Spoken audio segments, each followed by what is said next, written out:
Hi, everyone. Happy Friday Eve. It's Thursday, almost the end of the week. I know it's late, but I wanted to pop on and kind of do a follow-up to the video that I did last week. Last week we were talking about problem behaviors with children. We talked about challenging behaviors with children and ways that we can combat that a little bit. And so this week I wanted to talk a bit about how to make your kiddos want to be good.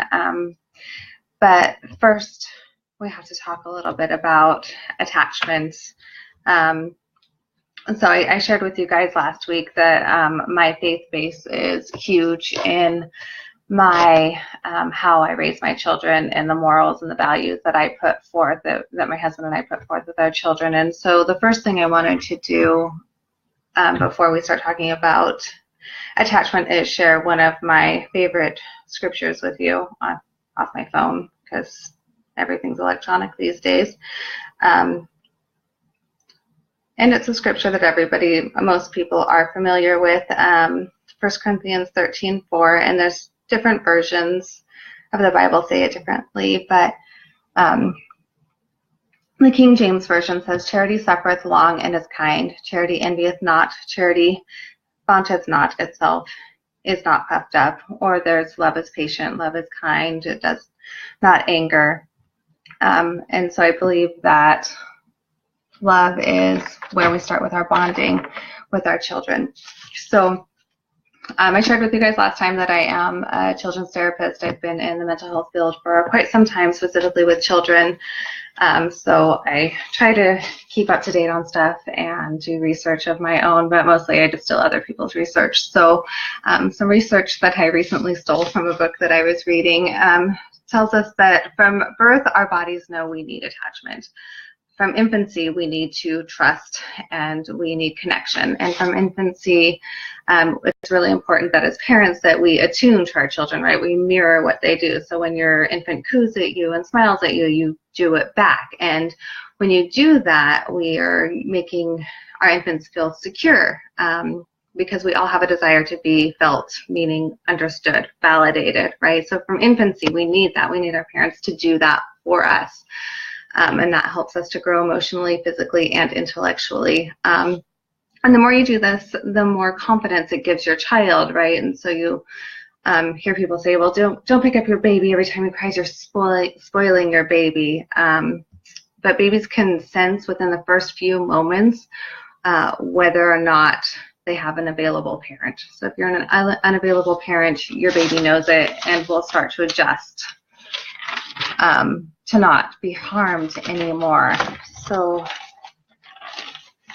in this book that I've been reading, it was published in 2008. So it said 55% of children are securely attached. That's only 55% of children, and that was in 2008. So we're in, 2018? That was 10 years ago.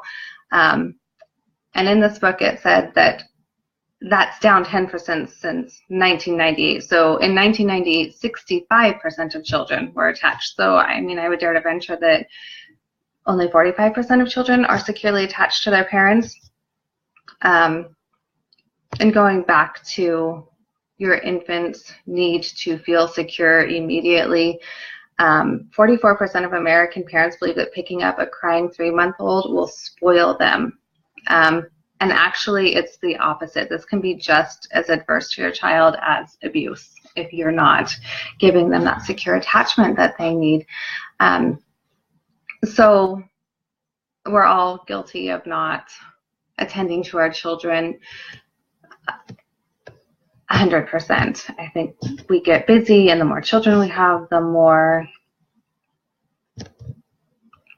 the easier it gets to go on autopilot. So I know a lot of us drive our children to and from events, and I know that our children like to talk to us in those moments, and we're listening, right? We're going, that's great, honey. But are we really listening to what they're saying? Like, that's a really good opportunity to be bonding with your child and really knowing what they love and what they do. I'm totally guilty. I zone out. I disassociate when I'm in the car, and I'm totally doing that, those attentive cues, but I probably have to ask 3 times what they're talking about because I'm in my own head. So those are great ways to bond with your child. And I had a whole bunch of notes here on different forms of avoidance that we do, but I kind of feel like that's not important right now. And I want to move on to how we can fix it, right? How do we make sure that we're bonding with our child? How do we make our kid want to be good? And it comes from spending time with them and spending time with them daily and spending intentional time with them that is child-led. If your child is less than 10 years old, you're going to spend 5 to 10 minutes a day with them. And I know some of you are like, hi, Mindy, thanks for saying hi, I miss you. A lot of you are busy parents and you're like, 5-10 minutes doesn't sound like a lot, but oh my gosh, it's a lot. Well, too bad. You're going to find the time and you're going to make it the same time every single day. So if it's after dinner, that's when you're going to do it. I'm not saying it's going to be 5:55 every day. I'm saying in general after dinner, or it's before bed, or whatever. And then this time it's going to be child-led. So the kid gets to pick what to do in this 5 or 10 minutes a day. 5 or 10 minutes of your life. There's no cell phones. There's no interruptions. There's no interruptions from spouses. No interruptions from other children. This is 5 minutes one-on-one time. The kid gets to pick the activity, so whether it's Legos or drawing, or try to stay away from video games and stuff like that because you want face-to-face stuff. Putting the distraction aside is a challenge today. Yes, it is. It's really a challenge, but I'm asking for 5 minutes. I mean, how many minutes do we waste searching our Facebook feed? How many minutes do we waste, I don't know, zoning off on a TV show that could have been 5 minutes for our kiddo? But what I think is the most important part of this 5 minutes that you're spending with one child, one-on-one, is you're not talking about all the crud they did that was bad that day. You're only giving them positives in this time. So say you're playing Legos with little Johnny and Johnny's doing really good and you're like, oh yeah, I really wish you could have been this good at dinner today. No, wrong. Then you're just devaluing that time. This time is 100% positive. You're giving them positive praise, and you're giving them you, and that's what they need. They need to see you, and they need to see you being positive with them. So we're going to avoid being critical. We're going to avoid things like no, don't, stop, quit. And we're going to avoid asking questions, and we're going to avoid giving commands. So we're not doing that. I'm guilty of interrogating my children. How was your day? What did you eat for lunch? Who did you sit by? Oh, what did you do in math?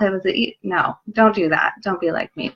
Don't ask questions. You're going to say, hey, that's a really good spaceship you're building with your Legos, or that's amazing job drawing that figure. You're going to do that with the kids during this time, and it's only 5 or 10 minutes. Praise the crap out of them. I said crap. Shh. Say good things.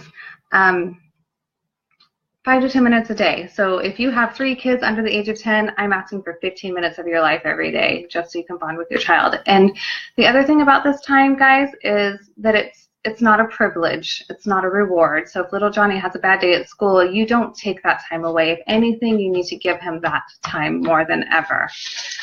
So if your kiddo's a little bit older, if your kid's closer to being a teen or in that latency age, that 11 to 14 age, ugh, terrible. Feel for anybody who has kids in that age. You're going to give them more than 10 minutes, but you're going to do it only a few times a week. Same concept, though. You're going to be spending intentional time with that child, 20 minutes for 3 times a week. They get to choose. You're avoiding criticism. You're not asking questions. You're not correcting them. You're going to use descriptive statements like you're really careful when you measure those ingredients if you're having them help you cook. Just find time. And I know I get rambly when I get on these things, and I can go on for days and bore the crap out of you guys. So that's basically what I had to say. Spend time with your kids. Make it intentional. Make it child-led. Don't criticize them. Show them that you love them, that they're important. Don't let anybody interrupt this time. That's the other thing that's super duper important. Like, not even spouses, blood or fire, guys. The only thing that interrupts this 5 to 20 minutes with your kid is if the house is on fire or somebody's got an arm cut off. You don't let interruptions, and you let everybody else in the house know, like, this is my time with Johnny. It will be my time with Judy next. Nobody interrupts, no knocks on the door, no phone calls, no text messages, just the kiddo. Hope that's helpful, guys. Leave comments, ask questions, all that. Thanks for hanging out. See you guys. Bye.